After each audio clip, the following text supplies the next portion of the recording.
Página 23. El arte del engaño. Capítulo 3. La época cuando China no era China.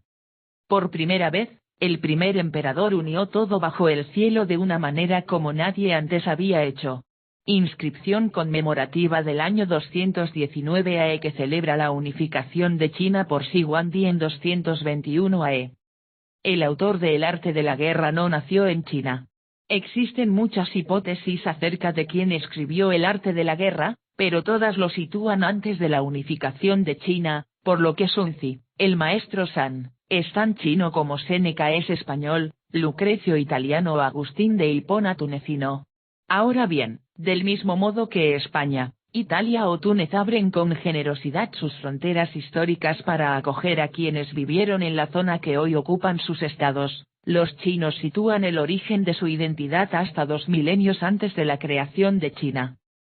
Si no lo hicieran así, dejarían de ser chinos no solo Sun Tzu, sino Confucio, Lao Tzu, Mencio y gran parte de los pensadores más influyentes de la historia china. Algunos lectores pueden pensar que esta matización no tiene importancia, pero la verdad es que afecta a la comprensión del arte de la guerra, pues los mayores errores en la interpretación del libro se deben al hecho de contemplarlo desde el punto de vista del Imperio chino, que se inicia con el célebre emperador al que custodiaban los guerreros de terracota. Con Shi Huangdi, el primer emperador, se inició en el año 221 AE la primera dinastía, llamada Qin, porque su reino, también llamado Qin, había conquistado todos los estados rivales y había establecido su dominio sobre un territorio inmenso. Qin se pronuncia Chin, y así es como lo debieron escuchar los habitantes de la India, que lo llamaron China, o los persas, que lo llamaron Chini, o los malayos y los italianos, que lo llamaron China, que también se pronuncia China. Hoy en día, se emplea esta denominación en todo el mundo, a pesar de que los propios chinos rechazaban llamar China o China su inmenso imperio, porque detestaban con fervor unánime al emperador de Qin. Preferían referirse a su país como Huaxia, es decir, país de los Hua y los Xia, o Zonghua, y Zhongguo, que suele traducirse como país del centro o estado del medio, aunque parece más correcto estados centrales. Entre las razones del orgullo nacional chino, la más importante es que, a pesar de las constantes divisiones entre el norte y el sur o el este y el oeste, su civilización mantuvo una continuidad histórica comparable a la del Egipto de los faraones, más de 3000 años. Los 2000 años más recientes se iniciaron con la dinastía Qin, mientras que los 1000 años anteriores son la época Zhou, en la que vivió, sin ninguna duda, el autor de El arte de la guerra. Así que lo correcto sería decir que Sun Tzu fue Zhou, pero no chino. La época de los Zhou se inició hacia el año 1046 AE, cuando los reyes Wen y Wu, padre e hijo, se alzaron en nombre de los Zhou contra una dinastía conocida como Shang. Los temibles guerreros Shang fueron derrotados gracias a la ayuda del estratega conocido como Tai Gong, el duque Gong, mediante la combinación de las tácticas de la cultura y de la guerra, pues Wen y Wu no son los verdaderos nombres de esos monarcas,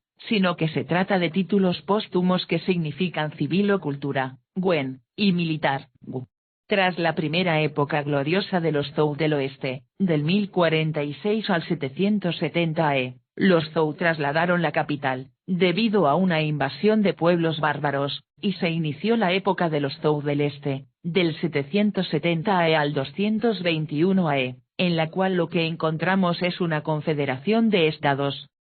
Los soberanos Zhou solo poseían en ese momento un pequeño territorio y no contaban con un ejército con el que imponerse a estados más poderosos, pero sí con el prestigio que les otorgaba el que hubieran heredado de los Shang el llamado mandato del cielo, como se asegura en la inscripción de un antiguo bronce Zhou. He oído que los Shang perdieron el mandato del cielo debido a que tanto los grandes como los pequeños señores y la mayoría de los oficiales al servicio de los Shang se hundieron en la embriaguez.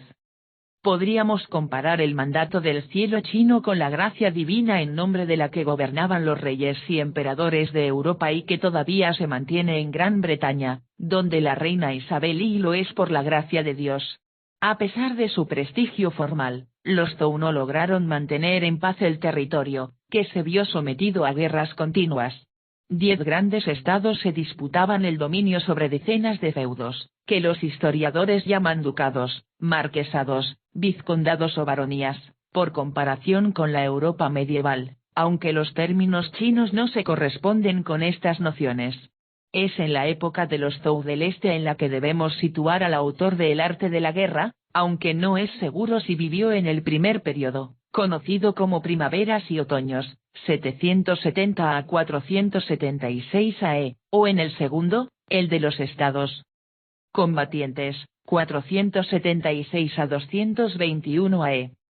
A pesar del evocador nombre de primaveras y otoños, los dos periodos fueron sacudidos por guerras hasta que el rey de Qin unificó el imperio y adoptó el título de primer emperador, con la pretensión de iniciar una dinastía que debía durar 1000 años. Sin embargo, la dinastía Qin duró solo 15 años, hasta que en el año 206 AE o antes de Cristo, fue sustituida por la dinastía Han, con la que se inicia una época que los chinos consideran gloriosa. La dinastía Han puso las bases de un imperio que, aunque sufrió decenas de divisiones, cambios dinásticos, invasiones y reformas, mantuvo la continuidad cultural hasta que se depuso al último emperador y se estableció la República China bajo la presidencia de Sun Yat-sen, en 1912. La discutible interpretación imperial del arte de la guerra. Uno de los elementos más distorsionadores de la imagen occidental convencional de la China tradicional es la creencia en su inmutabilidad. Stephen Owen. A pesar de su aparente continuidad, el imperio chino ha conocido todo tipo de altibajos en sus 2000 años de existencia y está muy lejos de la imagen de inmutabilidad que popularizaron Friedrich Hegel o Karl Marx.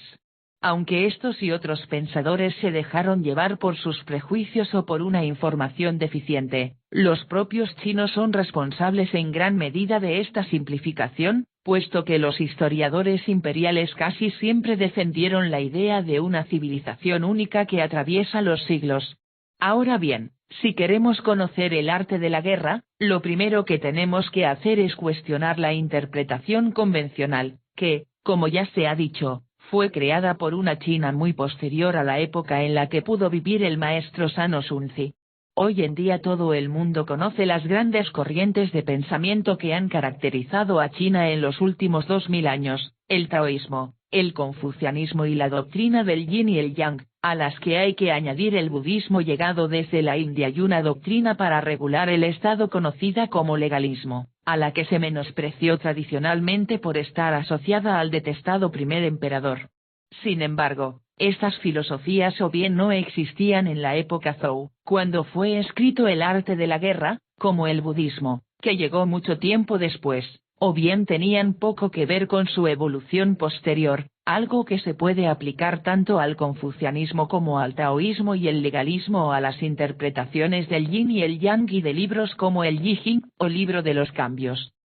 Si leemos el arte de la guerra a la luz del sofisticado taoísmo místico y simbólico de la época imperial, que además estaba muy influido por la llegada del budismo, o del increíblemente formalista confucianismo, estamos alejándonos de su verdadero significado. Por eso, para entender el libro de Sunzi, debemos conocer la época en la que fue escrito, no la que comienza cuando el primer emperador unificó China, en el año 221 antes de nuestra era, sino la precedente. Conviene, por lo tanto, insistir en que la época Zhou en la que vivió el maestro San es muy diferente a la que se inició con el imperio chino creado por Xi Huangdi en 221 a la época en la que pudo vivir Sunzi se conoció como la de las 100 escuelas debido a la multitud de filosofías existentes, no solo el confucianismo, en sus diferentes versiones, o el taoísmo, sino también el moísmo del maestro Modi, una escuela pacifista pero que se comprometía en la defensa militar de las ciudades, las escuelas lógicas o dialécticas, como la de Gong Sulong o Wuxi, la hedonista o anarquista de Yang Yi y muchas otras.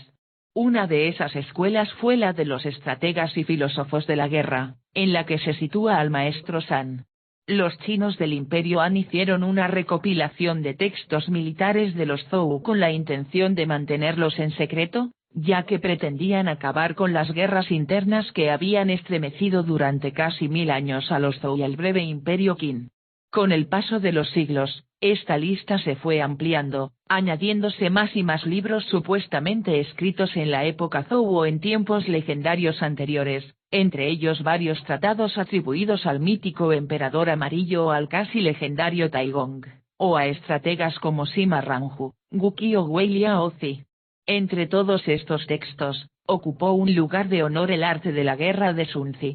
Recientes descubrimientos han permitido ampliar la lista, con algunas sorpresas que afectan a el arte de la guerra y que conoceremos más adelante. Página 26.